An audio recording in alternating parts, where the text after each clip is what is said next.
ส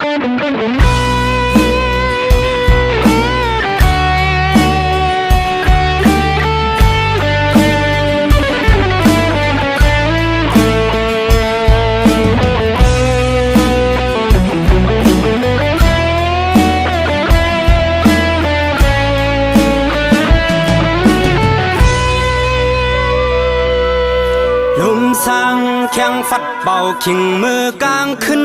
ก้นนอนเย็นนั้นเสียงมากเห็บล้อป้าเสียงก้องลันปันเนอเกี่ยววันเอาไฟเฝ้าจอมหืนสนนาเลิศไหลล้อเม็ดฝนบ่แรงกว่าเสียงมึงโมสุขสักอยู่หมู่วันสู้เฮาไล่เศร้าโกแฮไล่ผาดป่อแม่ปีน้องล้างลานก้นวานอ่อนไปแก่นแพ้ข้อคมบ่บนตังคือย้อนสั่งเมืองเฮาอำกัดเย็นไหล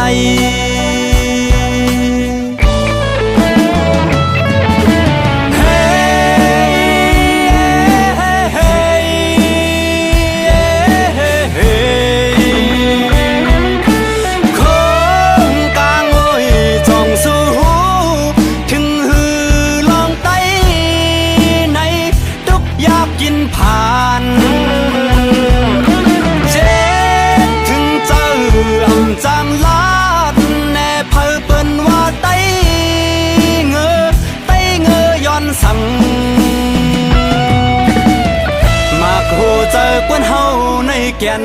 มึก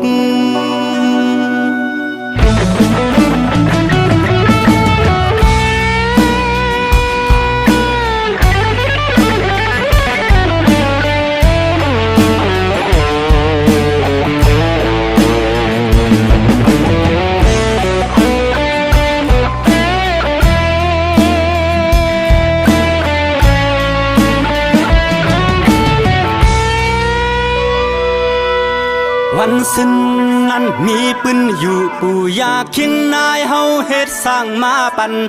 กำพาลูกในก็มีชื่อเสียงเมืองไต้ของเฮาจึงสามยามในกึดชื่อเสียงพังย้อนสั่งย้อนไต้เฮาหมอหักกันน้ำเลือดเจอไหลออกหยดเป็นกำซึมแต้มปืนปันลูน้ำตาไหลย้ำเตะกึกปืนปันลูกหลานต่อโจแก่นแปข้อคมปนตังคือย้อนสั่ง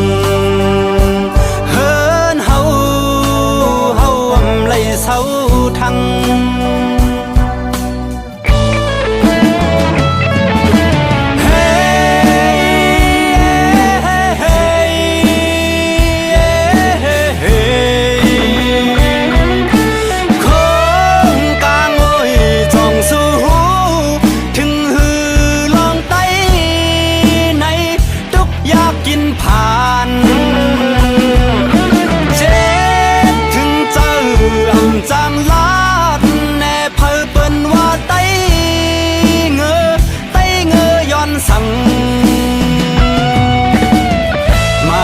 เจอกวนเฮาในแก่น